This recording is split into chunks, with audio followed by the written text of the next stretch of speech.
welcome to Women Who Lead, a podcast where I interview interesting and remarkable women from around the world on what it takes to be successful in career and life.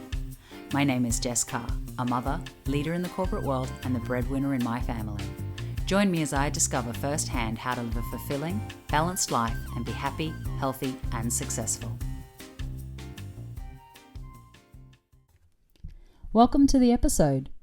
My guest today is Richa Runia. Hailing from New Delhi, India, Richa is an architect by education, business development director by profession, and a mother by choice. Throughout her career, she has held many leadership positions, including most recently as the head of sales and solution for a leading American corporate real estate and investment firm here in Asia Pacific. Richa is also in the process of relocating to Singapore. Listen in as we discuss how we can successfully make changes in our career paths while continuing to grow. The importance of setting your priorities during the different stages of your personal and professional life, and how sometimes it's important to just speak up and ask. Hi Richa, welcome to the show. Hey Jessica, so good to see you and to speak with you. Yeah, it's been a little while. It's really nice to have you on here.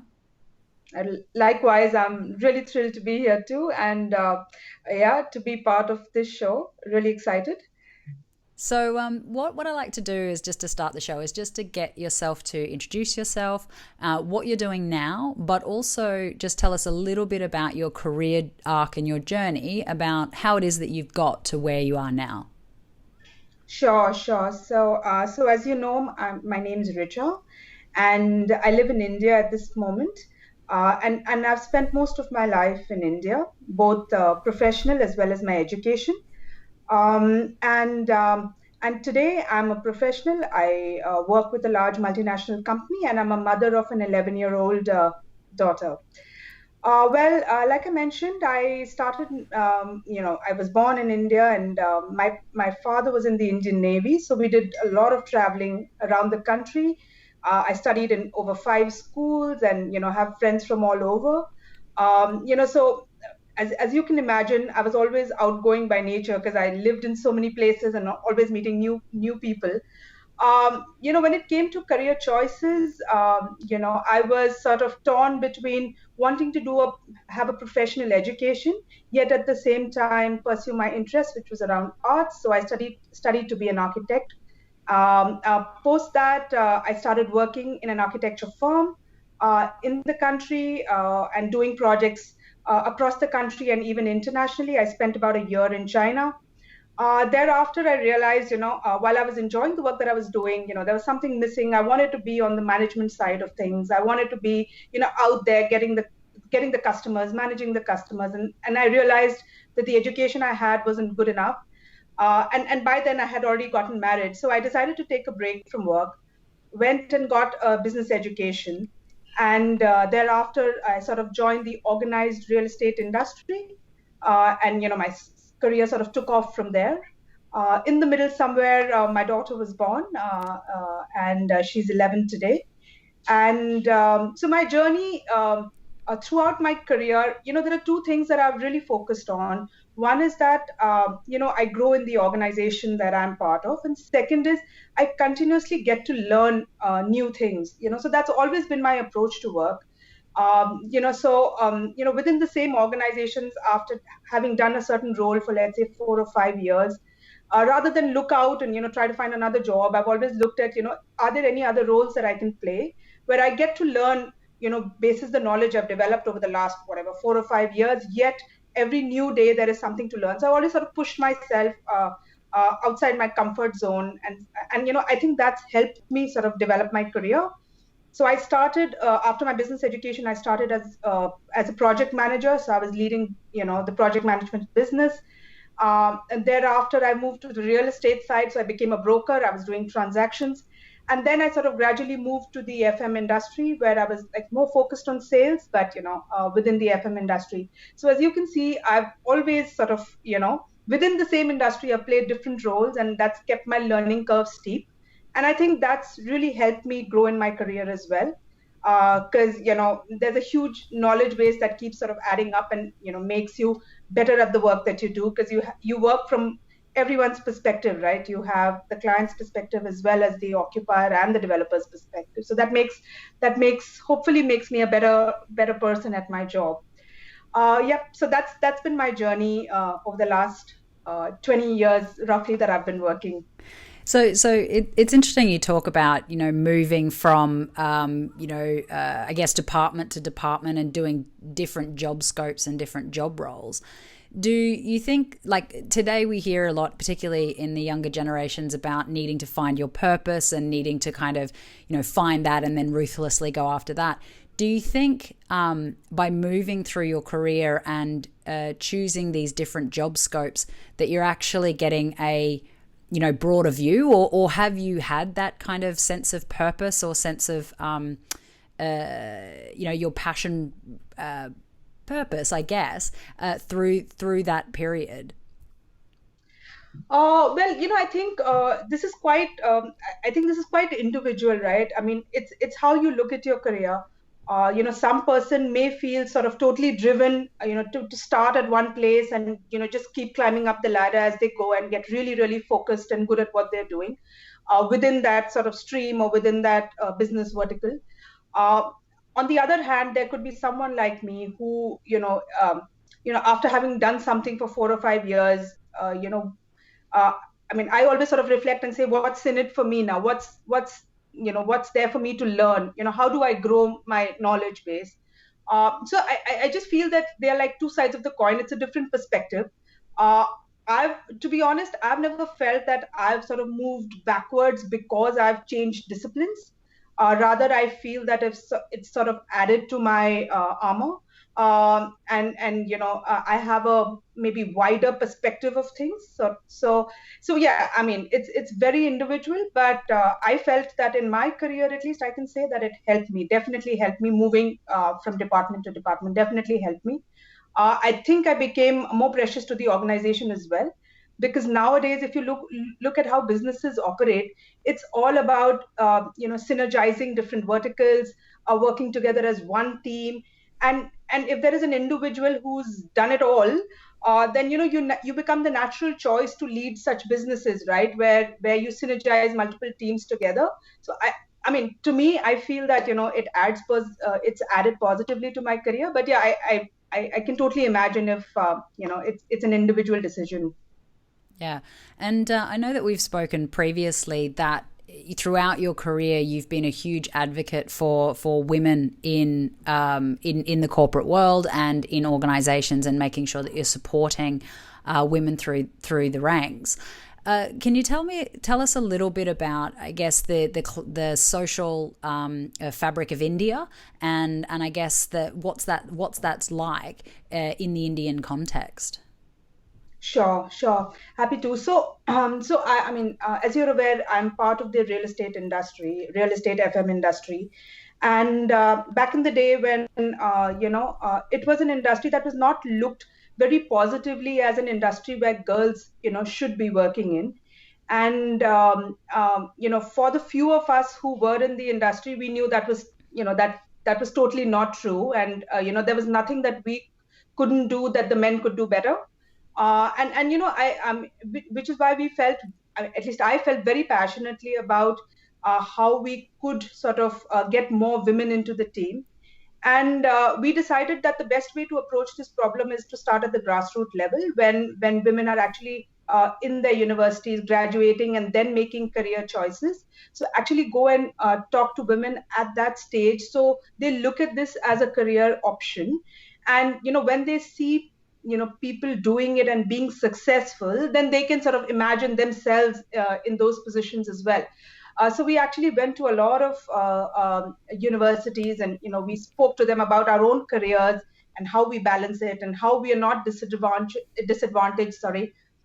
against what was considered to be a man's only industry. And we did find that women and young girls took to it very positively. And when our HR teams went subsequently for recruitment, we had women participate in very large numbers. So did that passionately. Also, while I was leading the business, and I had a large team at that point in time, we wanted to ensure at all points in time that the team's balanced. And in the projects business, when you're out at construction sites, it can get hard for women. So right from ensuring that there were separate toilets for women at construction sites, which wasn't the case in India. I mean, something as basic as that. Or if you get late because some work is happening and you cannot leave before that. Let's say a slab is being laid, for example, in a building, and you cannot leave till it's complete, and it's getting late, and safety is important.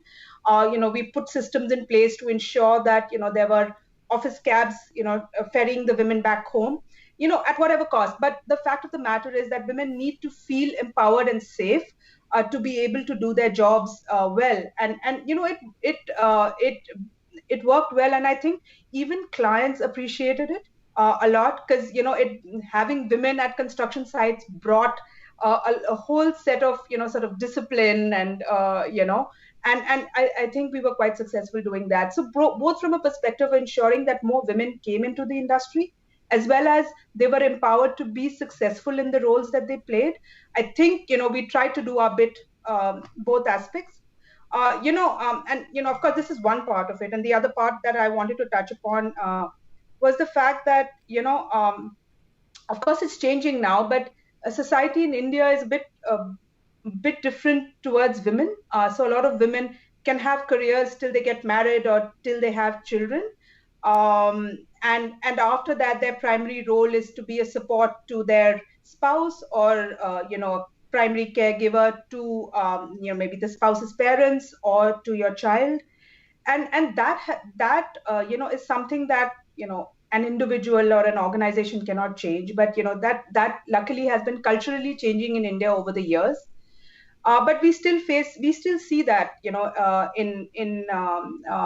daily life. Like when you go to office, you'll realize some of your colleagues have decided to sort of not continue their work because they're going to get married or because they're going to have children. And I think it's the responsibility of both the organization as well as the family to ensure that there is adequate support for women to continue to be successful. And I think also, as individuals, women need to come out and state their challenges. Very often we don't do that, right? So for example, before I went on maternity leave, I had a chat with my leadership, and I told them, look, I can't continue in a role that's so intense. So is there something else for me that I could potentially do when I come back from maternity leave? Or you use that time period to sort of skill yourself, so go get an education that you thought you couldn't, so see how you can sort of add to your yourself. And I think if women speak out, and they're open to taking help, we can change that. But yeah, we continue to see a lot of that in India, and hopefully over the next few years, both organizations and the culture can help change some of that. So I guess just in your case, so you've had, a 20 odd year long career so far, quite successfully.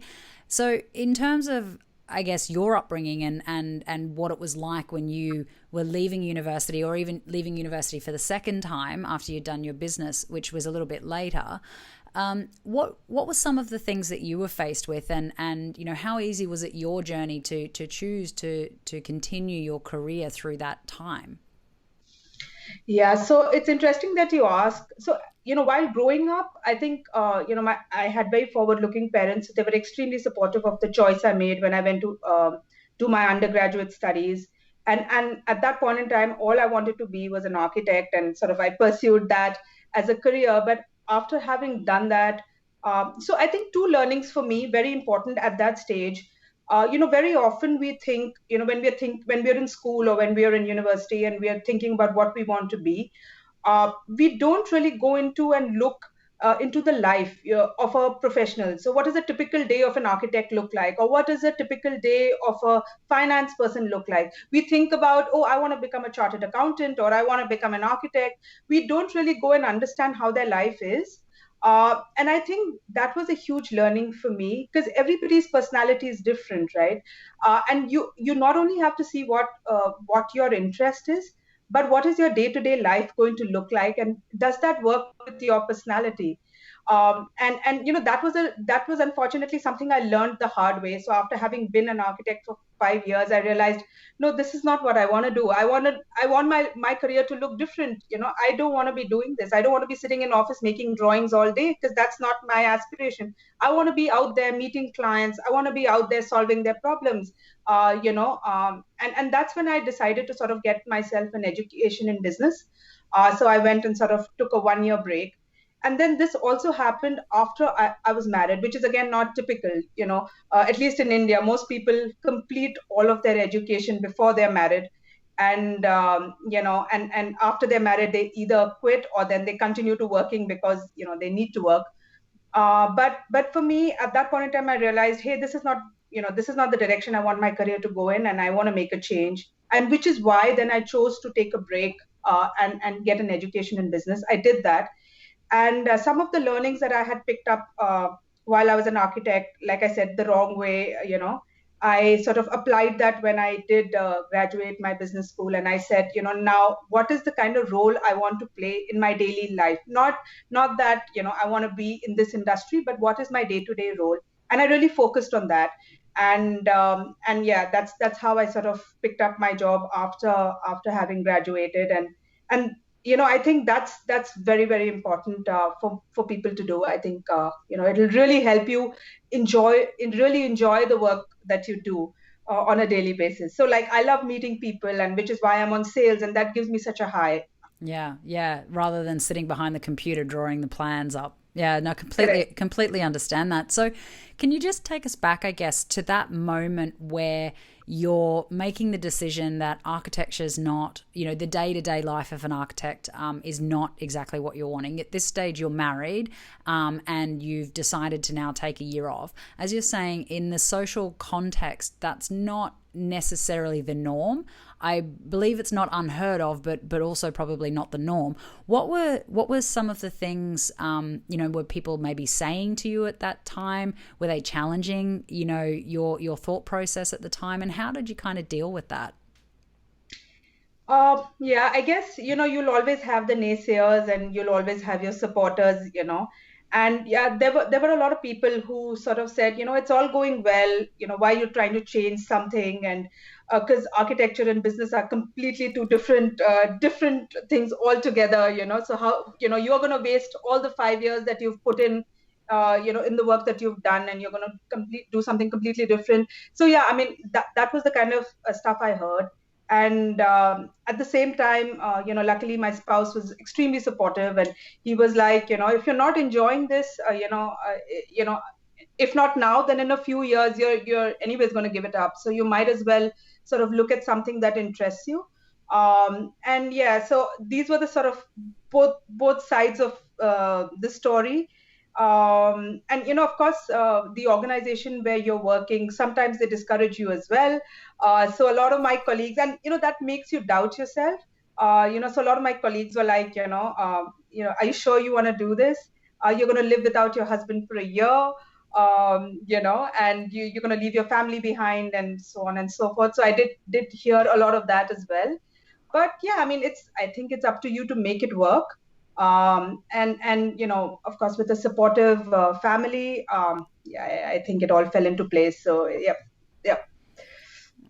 Okay, so that fabulous, a fabulous advice, I guess, for someone trying to think about moving into that kind of space, and maybe wanting to change their career. I remember when I went into architecture as well, and Wow. I was in my fourth year of architecture, and I remember I just ended up going down to I couldn't figure out at that stage, because I was quite young, I couldn't figure out why I was so unhappy. I didn't quite get that it was because I was doing something that I didn't really want to be doing, and couldn't express that. But I remember going down to a park with a friend and just talking to him about, like, this is not what I want to be doing. I want to be doing something else. And I remember just crying, and then eventually going, no, I want to go and do interior design. So it was just really funny, because maybe for the outside world that wasn't such a huge shift, moving from architecture to interior design, but for me it was like, but I've always, I'd been saying I want to do architecture for the past 4 years, and now I'm going to change to do interior design. So when you're in that moment, it can feel like the biggest thing. And I guess, having people around you to support you in that decision, whilst a lot of other people might be thinking that it's a bit crazy, is a really important thing. So, making sure that you're going to be talking with, if you're thinking about those changes, to be talking with somebody who can support you as you do that. So, and it's great that, Jessica, it's great that you say that, because I do recall now that at that point in time, I did think that, what's the worst that can happen? I go get a business education and I don't like it. I can always come back to architecture. So, that was like a safety net. I was like, if it doesn't work out, I can always come back to doing what I was doing. What's the worst? I've lost 1 year. That's not so long. So that's one thing that helped me sort of swing my decision as well. In favor of going and trying something out, and really now I feel, now that I pursued that as a career direction, I just feel that always go and try. I mean, be open to trying something out. What's the worst? You lose a year or two, but you can, since you know what you've done, you can always go back there, so I guess just fast forward and extrapolating that kind of same thinking, because you've moved into these different roles in whether it's the same organization or you've moved the organization for the role. Even that, if you're moving from in a sales role, if you're moving from a more, say, operational role, leading big teams, and then you're moving into a sales role, they're quite different skill sets. And, it can be, I guess, similar to that whole thing of changing from architecture to business. But here you're being paid to do the job, and there's an expectation around, obviously, hitting your numbers or hitting your objectives or your KPIs, whatever they might be. So in each of those transitions, what was that experience like for you? Well, tough question, and it's maybe hard to articulate in a few words. But, for me, I think personally, it was a mix of a personal decision to change because of the personal reasons, what was happening in my life, my daughter being born and all of that. So partly the decision was driven by that. And partly the decision was driven by, hey, I've done this, been there, done that. I want to try something else, explore different skill sets. And also partly having done an operational role for at a pretty senior level for so many years, it really helps you understand what your strengths and weaknesses are. So as a leader, I realized that, hey, I am able to make great connects with the client. I'm able to do that part pretty well. But sometimes when it gets into, rolling up your sleeves, getting down and dirty and trying to resolve an issue from an operations point of view, maybe I won't score myself as high there. So, as and when your career develops, you also realize what your naturally or your personality is good at versus what you want to do. And, I think, one can be a little more successful if you sort of go with the flow of, what you're good at. And that also sort of helped me swing in the direction of, okay, let's go try something else. And then all the other roles subsequently have been more sales focused, have been more client focused, whether it is managing client accounts or it's been going out there and doing business development in different verticals, but it's been more outward looking rather than inward looking. And that also happened because I realized, hey, these are things I'm better at and these I'm not so good at. And these are things hard to judge when you're a student or when you've just started your career. They're hard to judge because you've not experienced a lot of it. And as and when you sort of grow in your career, these are things you'll realize, or these are things you should try to realize. Hey, what am I good at, and what do people really recognize me for in my organization? And try to sort of gravitate towards such kind of roles, because then it doesn't feel like work. It feels very natural. You feel good doing it. And yeah, so my transitions have happened for these reasons. And it's not easy, Jessica. In the beginning, you have to put in, to suddenly join a new vertical or a new business line. You need to put in the hours in the beginning to understand, to get up to speed. And that becomes even more difficult as and when you get more senior in the organization, because nobody's going to give you the time. As a fresher, they'll give you the time, they'll give you the opportunity to learn. You can go to 20 people and ask 20 questions and they will not appear dumb. But as you get more senior in the organization, try doing that and people will be passing judgments. Hey, you don't even know this. You've been around for so many years. So yeah, it's hard, and it means that, you do need to make sure that you have a friend or two who you can go back to, who can be a good sounding board for you. In many cases, if you can have a great manager or a great mentor who can, and your manager need not be your mentor. So if you can find someone in the organization who you can sort of go to for help. But yeah, of course, a lot of work done on your own. And that is, just time spent getting up to speed, and there's no shortcuts to that, unfortunately. So you have to be prepared for that, and as long as you're mentally there, I think there's nothing to stop you, I guess. Yeah, I was gonna ask about, external or even internal support when you are in those more senior roles and you're looking for the information, and I'm not talking about kind of simple things about how things work, but more around, how you can put together strategic decisions, or those types of things that maybe you, for whatever reason, can't go to your direct manager for. How did you seek out those mentors or seek out those networks for, to be able to help you in those portions of your journey? Did you have Yeah. sponsors in the organization, or? Yes, because I had spent a lot of years, and had been fairly successful starting the organization. So I did have people who did support me, and who I knew I could go to and talk to. But I'll have to admit here, maybe I didn't do it consciously enough, and I would encourage people to do it very consciously. For me, it was more organic, and because they had also been in the organization for long, and so had I, and they had seen me grow and things like that. So I could always go and speak with them. I remember the time when I went up to the leadership and I said, hey, I don't want to do this. There were three other roles they had to offer me, because there was support within the organization that one had sort of developed, albeit not so consciously, but then I actually had the freedom to pick and choose and say, no, maybe I should do this next. Yeah, but I would really encourage people to do that very, very consciously. Luckily, later in life, I did get a couple of mentors, who, even till date, I go back to for advice, career advice. They are the ones who always provide reference for me when I'm, moving from one organization to another. So yeah, you do manage to create that sort of trust base, and that very, very sounding board for yourself. But yeah, I would encourage people to do that more consciously. Maybe I didn't do it as consciously enough. One definitely should, because it helps you in your career. Yeah. And I just want to go back, and you were talking about, particularly when you needed to make changes in your role because of your family life. If we can just talk now a little bit about, so you've got one daughter who's 11. Can we just talk a little bit about, starting with going back 11 years ago, when you were going on maternity leave, and how long did you go for, and what was that experience like, and where were you in your career at that point?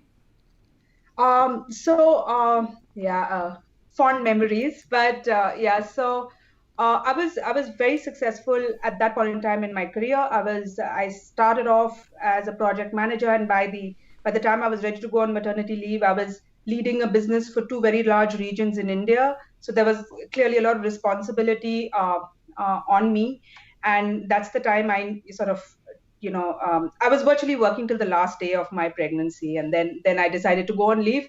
And the only reason I did that was because I just wanted to be active throughout my pregnancy. I didn't want to be sitting at home, and second is that I wanted more time off, when Mm. my baby was born rather than before that, right? So So were you I still was working when you went into labor? yeah, almost. I did have a client call me, and I said, "Look, I'll have to call you back. I'm in hospital now," Oh no. and he still remembers that. But yeah, so yeah, I worked till the last day, and yeah, and then I took a 3 months maternity leave, which is what back then that was stipulated in India. 3 months is what you got.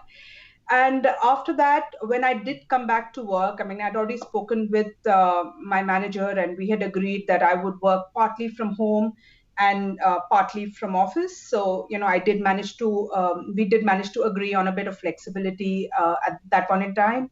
My immediate team, I had worked so closely with all of them. They were very supportive, and that's again very important. It's important to build a good circle around you.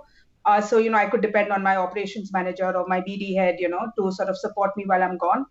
And then, when I did come back to work, like I said, there were flexi hours. Very soon I realized that didn't work work for me. So I used to sort of step out of home and then come work for 6, 7 hours at work and then go back home.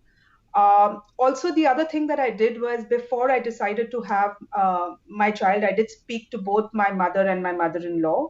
Luckily, we are all in the same city, not very far from each other. And, I asked them if they were okay with, if I continued to work, would they be okay, with looking after my child, while I was gone at work. And they were more than supportive and enthusiastic.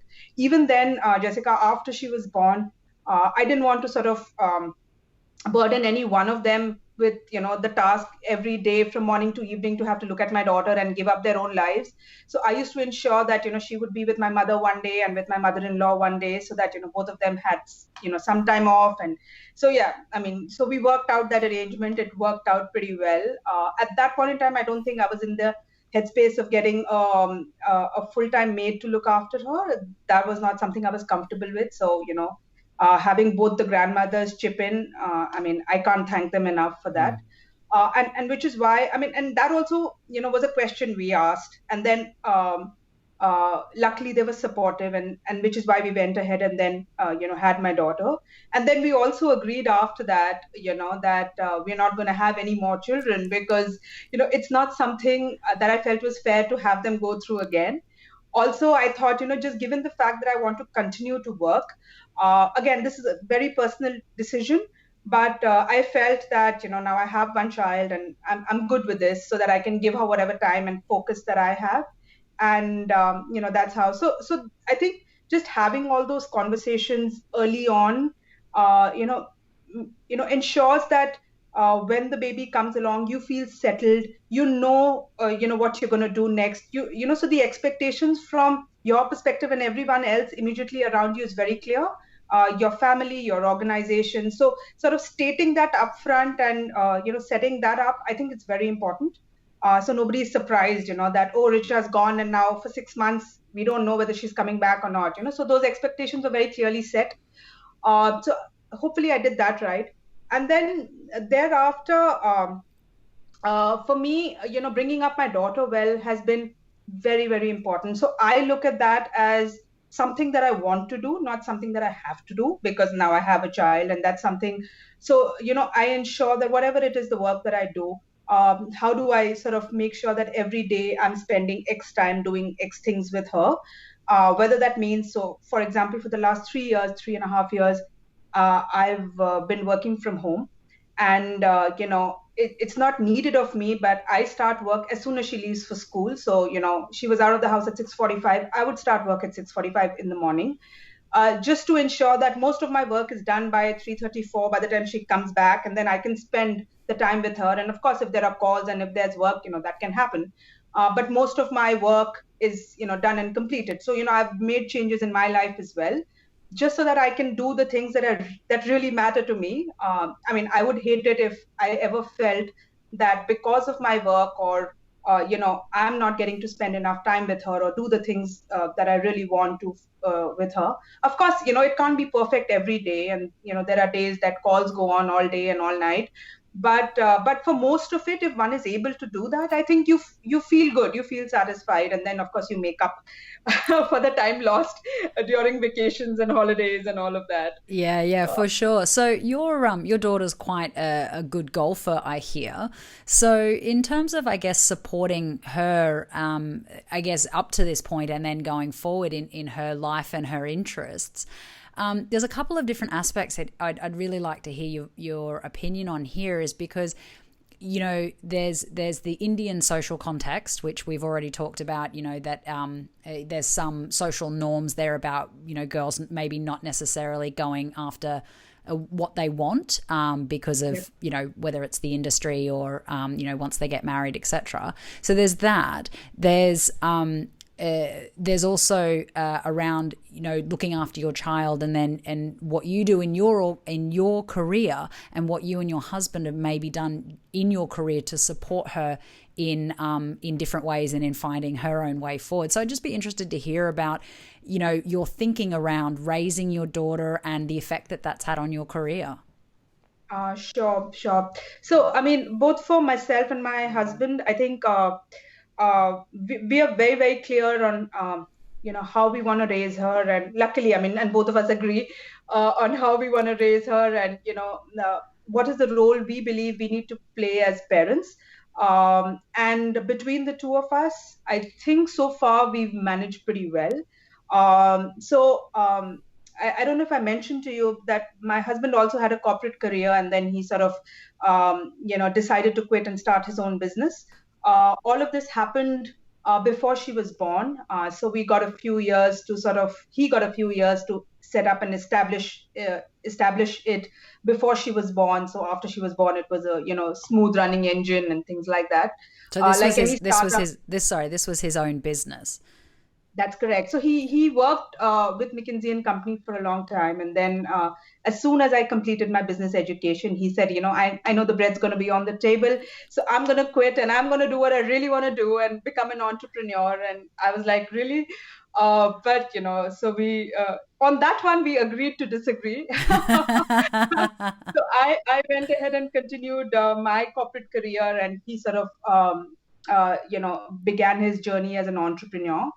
And then my daughter was born roughly about 2 years after that. And by then, luckily, things at his end were pretty well established. It was a growing business by then. So we weren't sort of at the early stages of the struggle. So things were quite settled.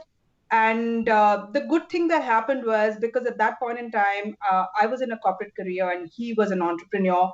We were able to divide time quite well, and we continue to do that, quite well between the two of us. So, for example, it's actually quite neatly divided how we sort of support her, how each of us supports her for different things. Like, he's totally focused with her and her golf, and I'm focused with her, all other aspects like her studies and, her art and craft and things like that. So that's quite neatly divided between the two of us.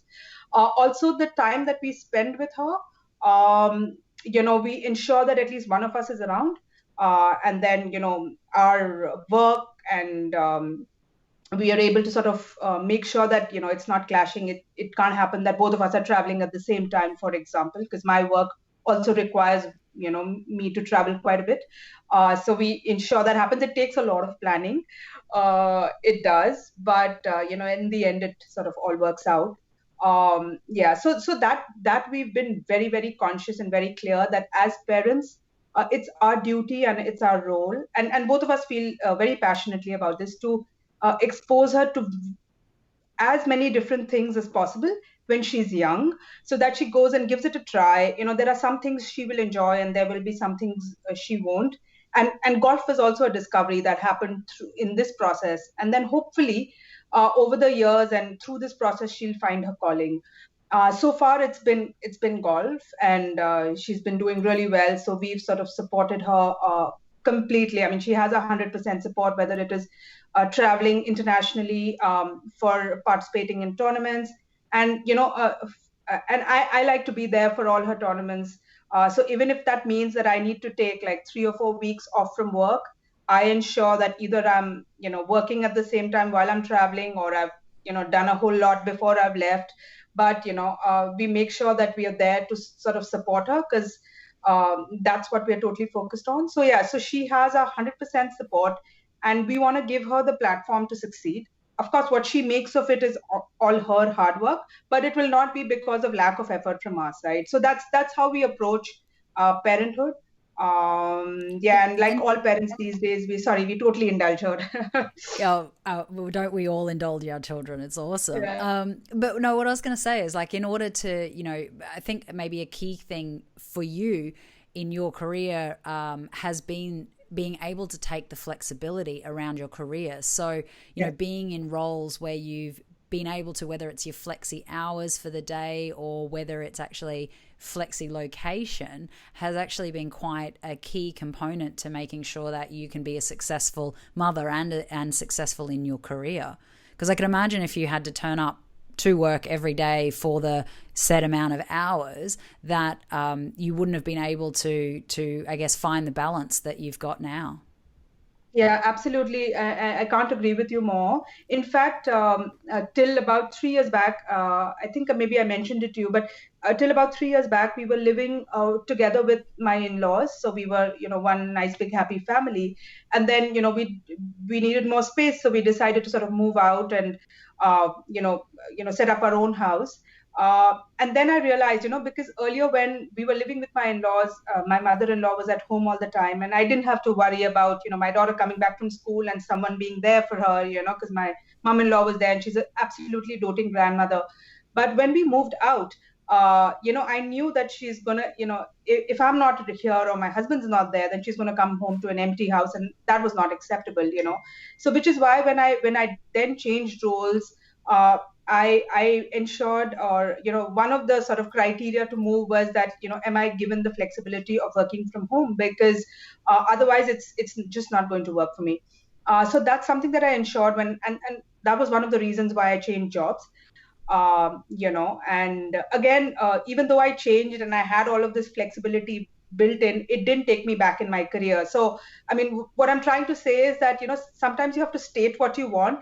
It doesn't mean that, you have to give up something in exchange. You can have it all. It may take some time to materialize. And in my case, it worked out perfectly. So I got a job where I could work from home, and she could come back to a mother at home. Mm. And whenever I wasn't there because I was traveling a lot, we ensured that my husband was there. So between the two of us, we did manage. But sometimes we need to go and ask, and before we can do that, we need to be clear that what is it that we want, what are our priorities, because if you can't list those down, then you'll just go with the flow, then you'll just take what's come your way, and it may or may not fit in with your personal side.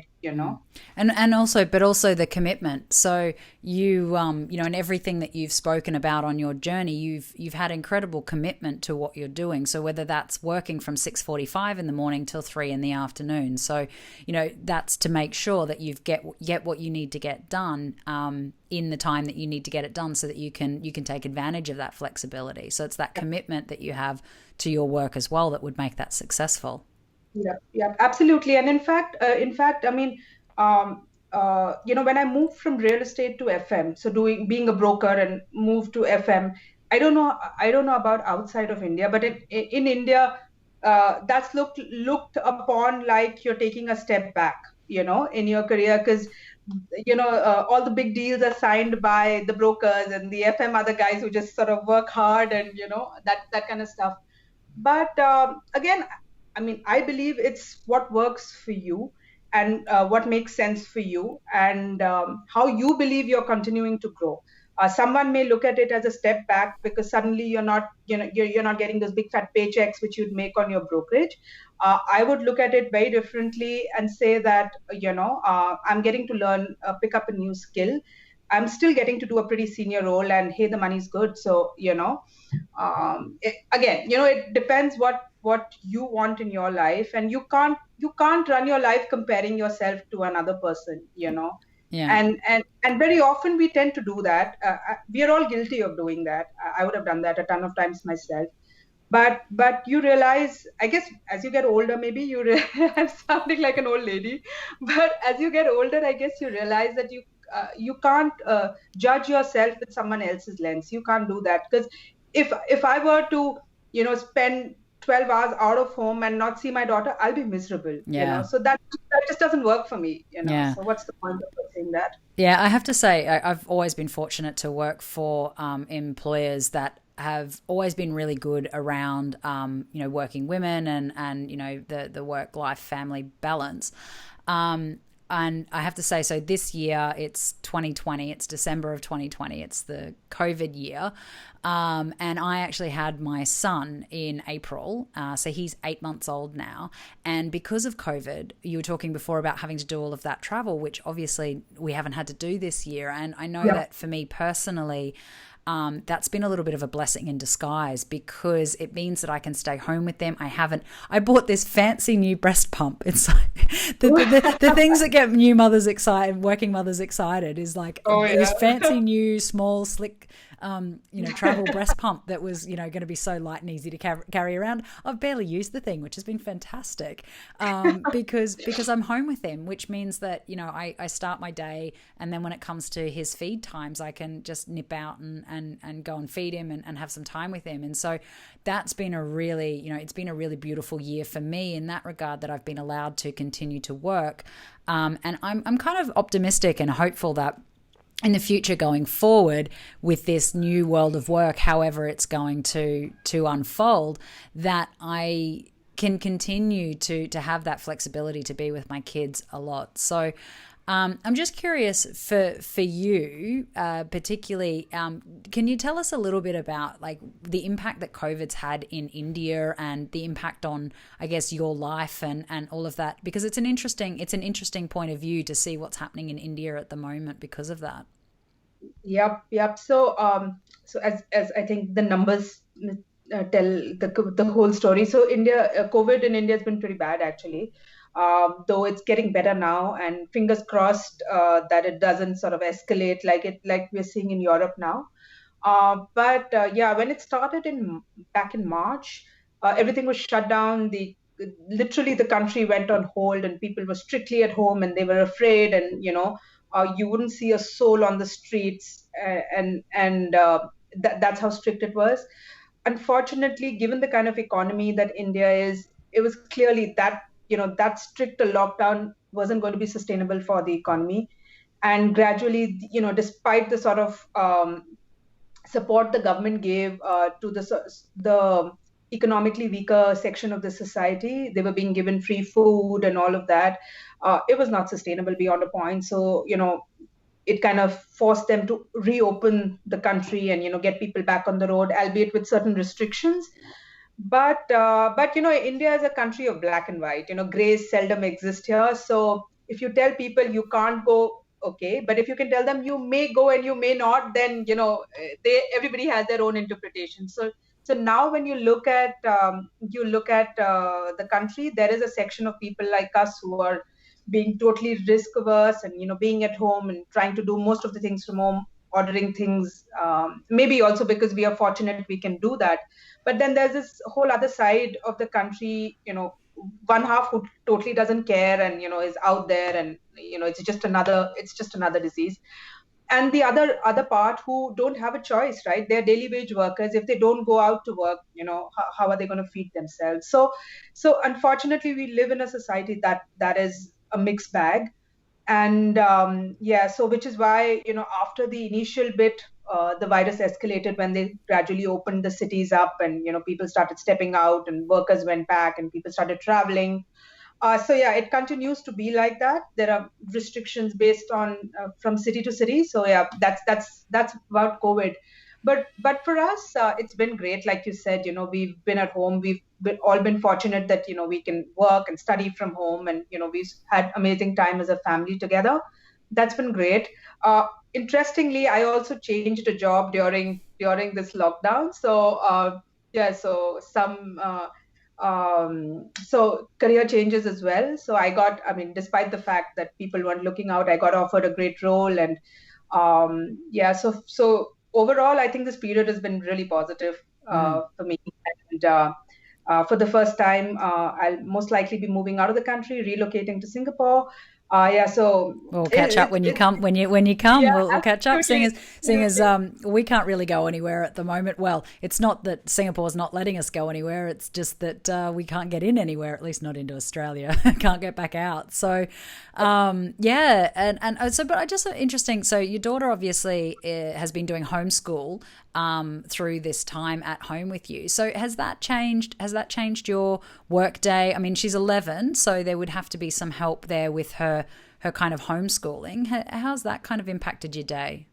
So luckily, I know some of the parents with younger kids have had it hard, but luckily she's 11. I don't have to sort of monitor her while she's attending classes. Her school's been pretty rigorous, quite honestly, which is also good.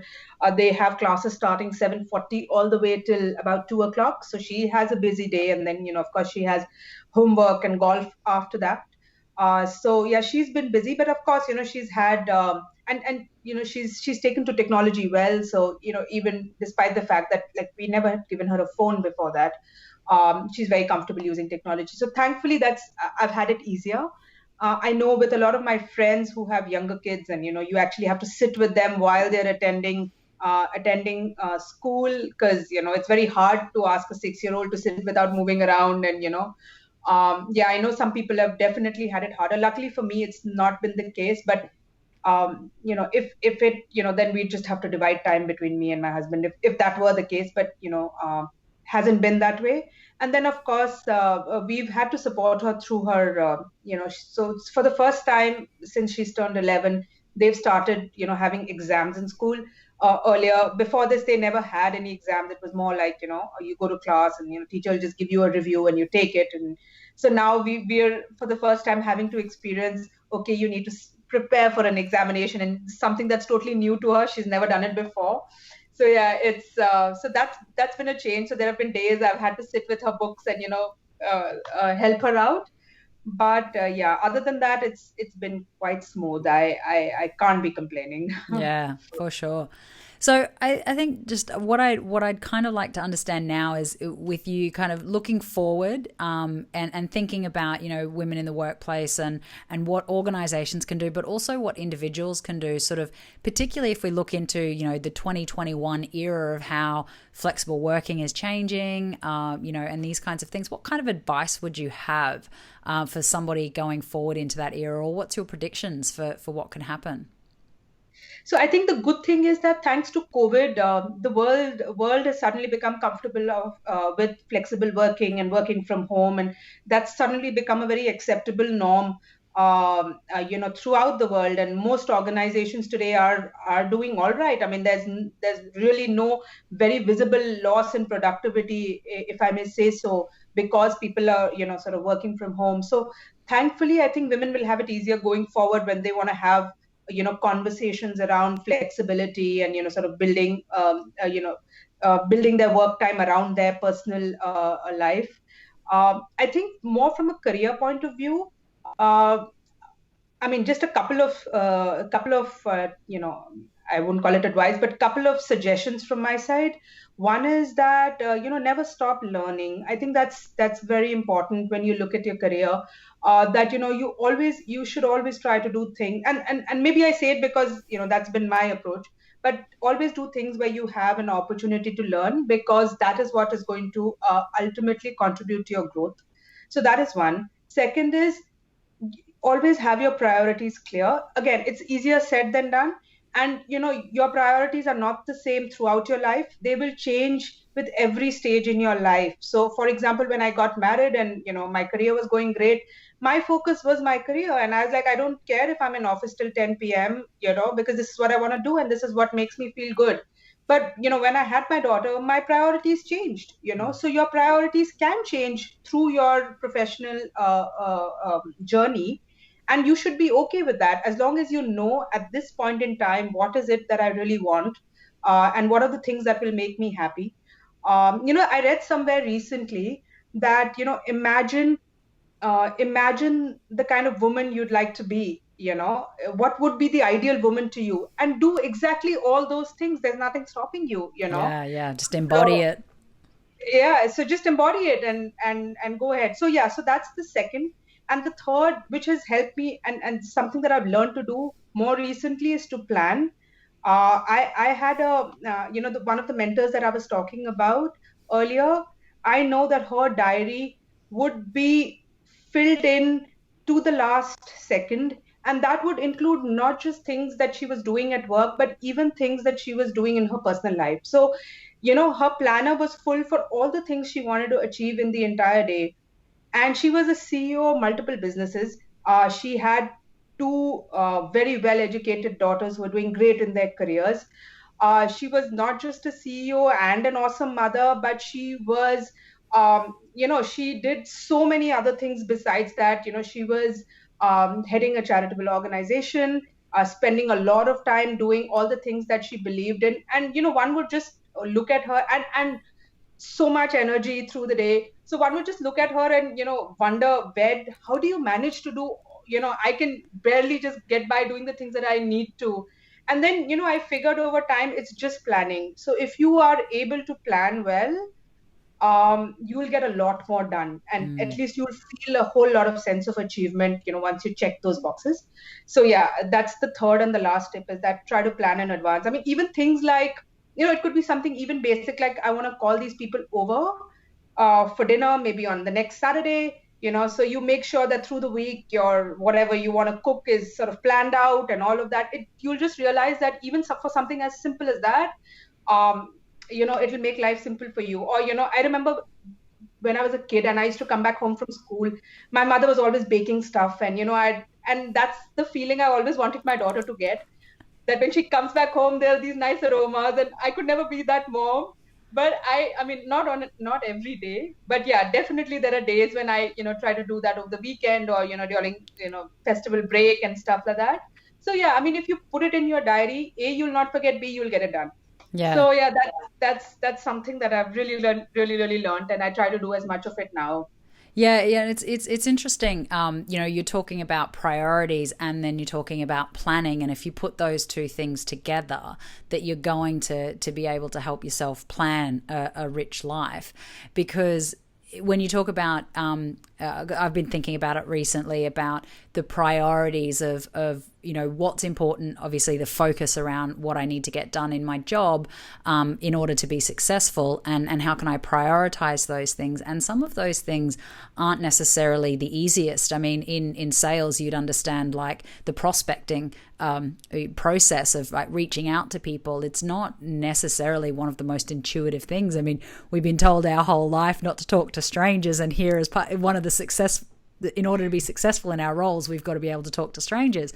And there's just this kind of notion of if that's a priority, you need to then actually put in your diary when you're going to do that. Because if you don't put those rocks in, as anchors in your diary, then those priorities are not going to happen, particularly if they're grow priorities. They're priorities that are going to stretch you and grow you, and maybe things that are not necessarily the